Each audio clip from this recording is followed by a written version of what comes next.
Champion of what? World champion of what?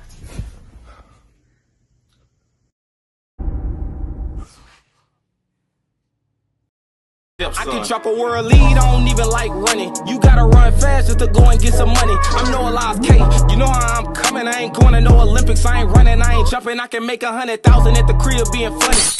Yeah, I rock with bro, cause he be keeping that real, bro. Look at him, he get in front of ain't gonna lie, I'm gonna get in front of the camera. Oh hell no.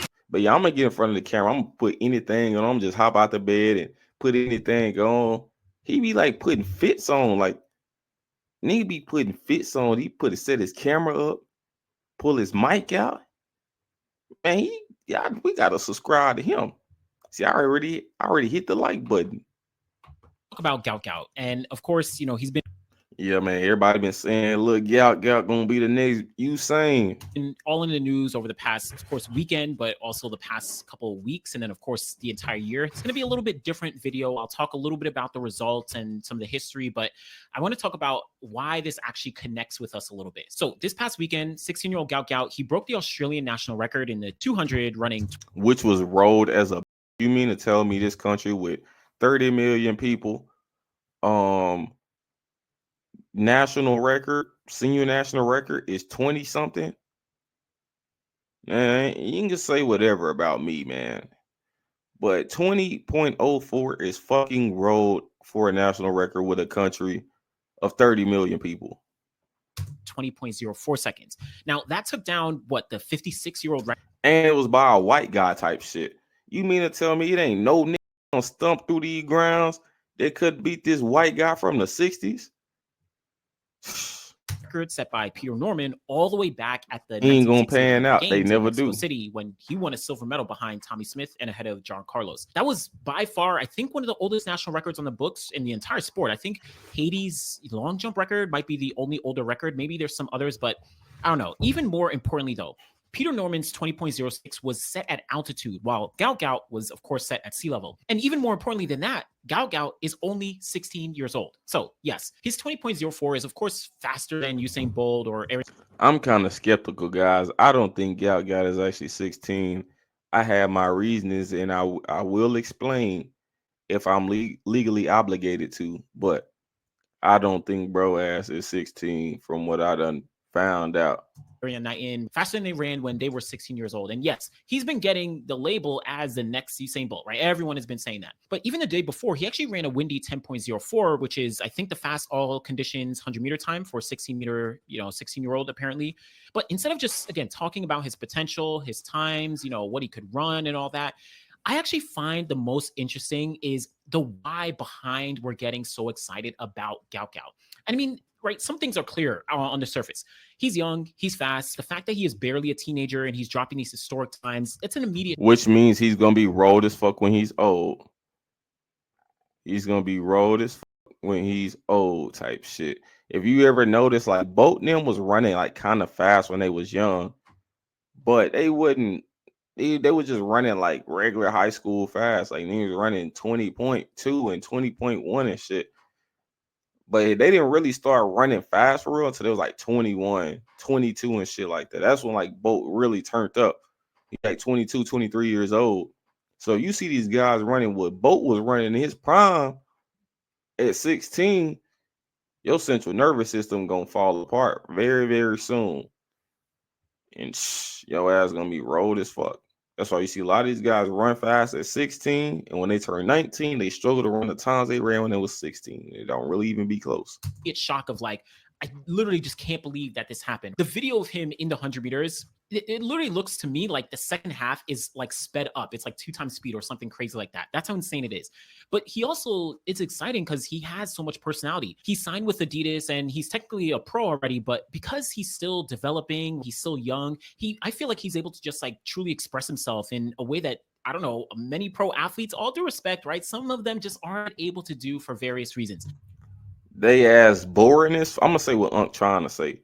These niggas boring as fuck, and they ain't got no personality, and I want to keep my job, so I ain't gonna say it like that.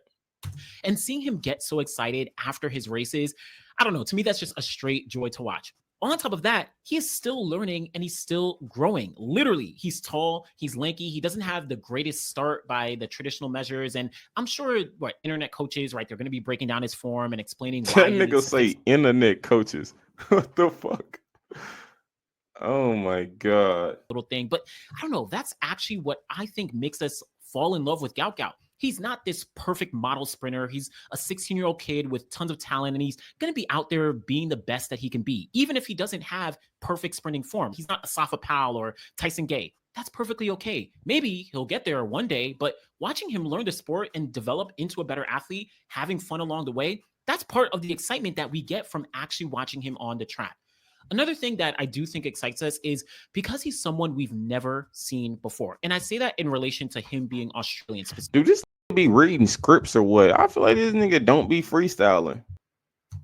He's not American. He's not Jamaican. He's not Nigerian or British or from some other Caribbean. Or he's from South. He's from a country.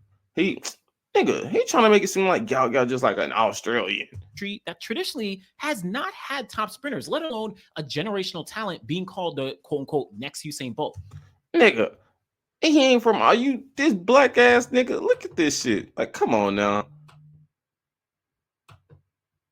He talking about he ain't from the Caribbean. He ain't from no African country. Nigga, are you fucking blind? Open your motherfucking eyes. What you mean this nigga ain't from no African country? He's purple. He's from South Sudan. Nigga, let's stop acting brand new. Like we was born last night. What the fuck? Man, these track guys crack me up. Crack me up, man.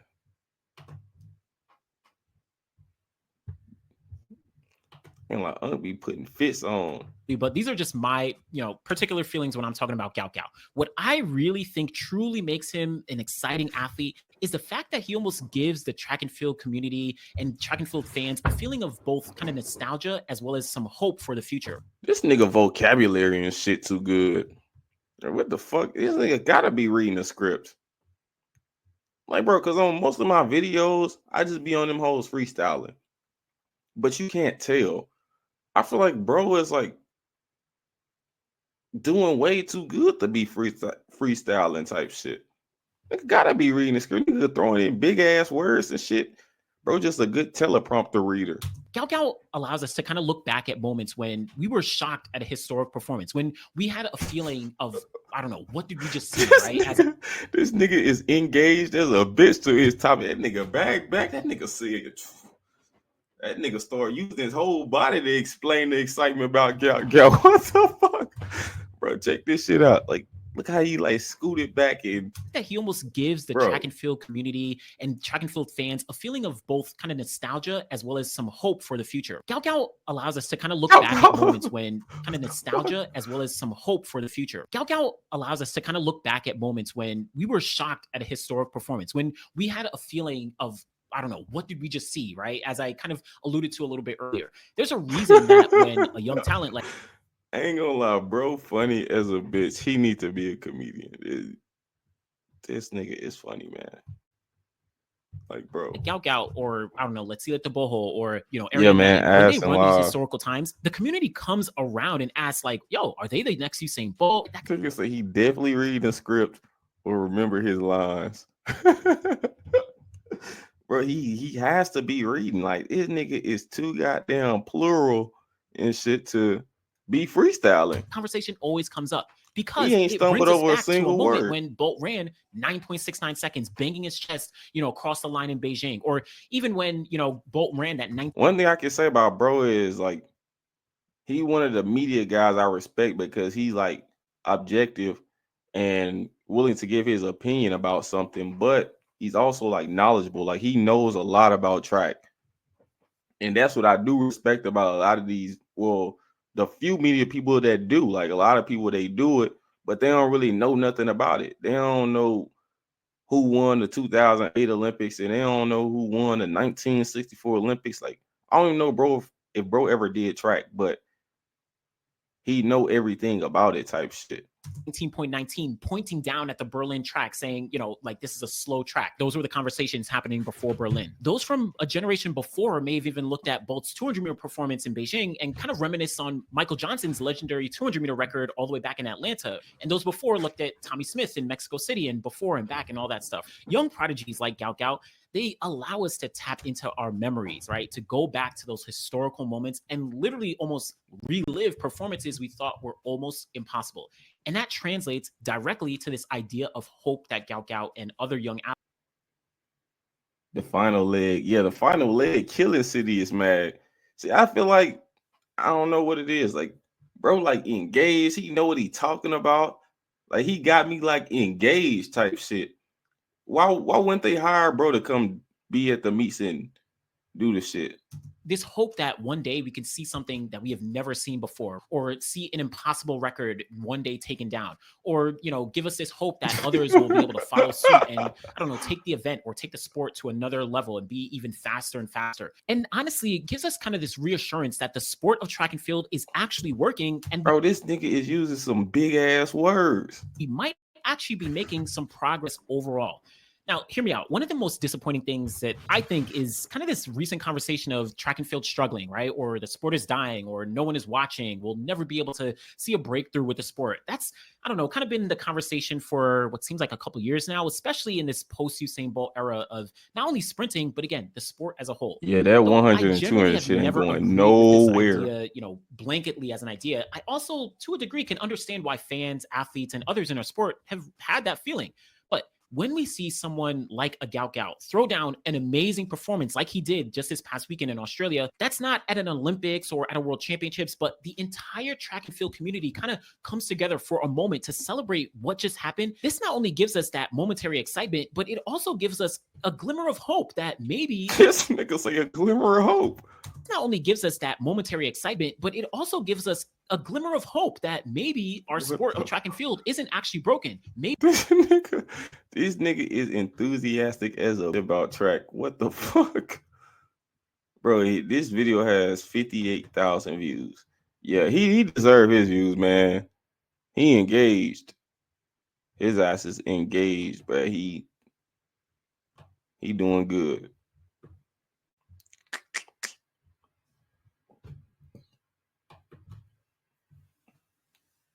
Help save lives. Donate plasma. Broken because of the glaze. Facts. Final leg ain't stuttering his words. He's spitting fire. He must be on the script or he memorized his lines. Today. Yeah, bro. One of the two, because that shit wasn't freestyling, man. Guys. I mean, he got his ass on his videos.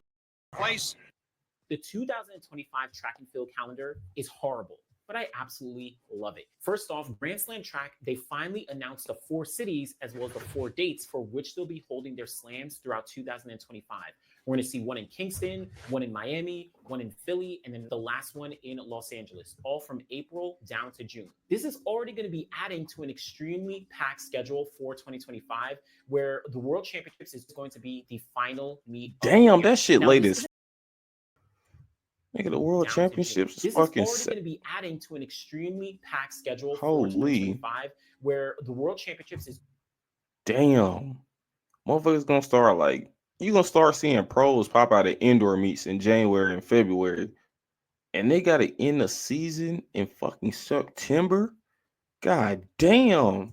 It's going to be the final meet of the year. Now, this isn't exactly something new, as we have seen. He one of the few engaging track just based content creators. I agree. 2019 World Championships in Doha, 2000 Sydney Olympics, as well as the 1988 Olympic Games in Seoul, South Korea. But on top of that, we're also going to see a ton of meets from World Indoors, World Relays, Grand Slam track, like I noted, the Diamond League, the Continental Tour, you have NCAAs, you have national championships. NCAAs, make sure y'all tune in and see how I get. Filling things up, making it extremely complicated for athletes, for coaches, for meet directors, for fans.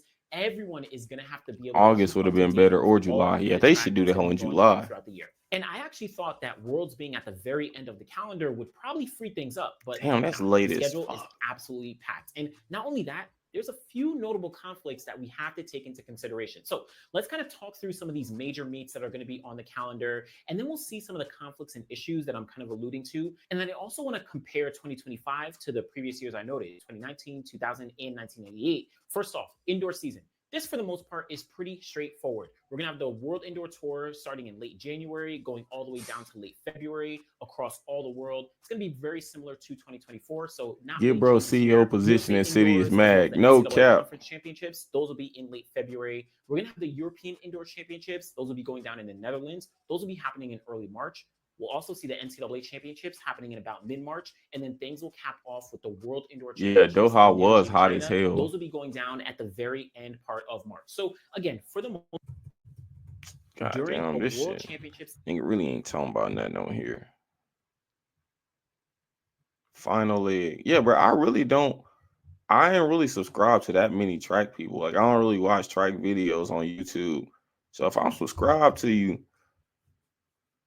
clearly you doing something right. You going to World Indoors. No, I'm not. I was gonna go run the 400 of USA's indoors. But yeah, I'm not. I don't feel like it. Fuck that. Fuck that World Indoor shit. The King Von can go run at that hoe. Noah Lyles is right about the 200, kinda. Love to hate him or hate to love him. It wouldn't be a regular week in track. Love to hate him. Noah Lyles wasn't in the news. 100-meter champion. Do you want your 100-meter champion? Nobody cares about this. Nigga ain't even opening his mouth. 100-meter champion. No one cares about the 200. Nigga, open your motherfucking mouth. Lyles wasn't in the news. 100-meter champion. Do you want your 100? Nobody cares about the 200. He recently spoke with Let's Run and discussed a few different. Why the nigga always seem like he finna cry or something? Nigga, why you so goddamn sad? Lyles wasn't in the news. 100-meter champion. Do you want your 100? Nobody cares about the 200. He recently spoke with Let's Run and discussed a few different topics, but that specific comment about the 200-meter dash is the one that clearly got the most attention and caused everyone to get up in arms once again about something that Noah Lyles said. Now, there are parts of me that actually do agree with Noah Lyles here when you put the entire question as well as his answer in. See, this nigga got another fit on. This nigga got be wearing suit jackets and shit for his YouTube video. They say he got social anxiety. Is that like being around people or just being social in general? Because like he was sitting in his room at home, like on a Zoom call. Full context. But then there's, of course, parts of me that's that so hard to be nonchalant. Out of balance, and there's things that definitely need to be addressed. First weirdo. off, here is the entire full clip. When you think ahead to 2025, you had such success in 100 in the last 2 years. If I make you pick one, 2025. Who are these niggas doing the interview? Like, this supposed to be the world's fastest man, the best guy in track and field, the top paid guy. Why is he on a podcast with these niggas? Hell, he should be on the podcast with the last leg dude. Champion or 2025 world 200-meter champion? 100-meter champion. Do you want your 100? And I know this shit ain't got no views either. I learned that very quickly after breaking the American record and losing the Mondo for Athlete of the Year. How are you mad you didn't get Athlete of the Year because you broke the American record? And Mondo broke the world record 2-3 times in that year. Break the world record then you will get it.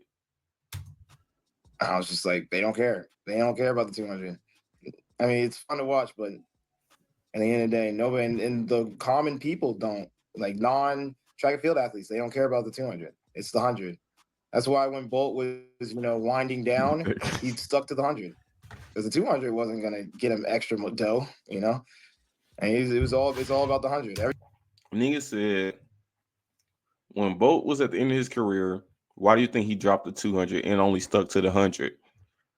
Maybe because he has both world records and the 100 is easier and it doesn't hurt as much. That's probably why. Not because it didn't get more money. He was already richer than all you niggas. Like, what? Everybody wants to know the fastest man in the world. World champion of what? World champion of what?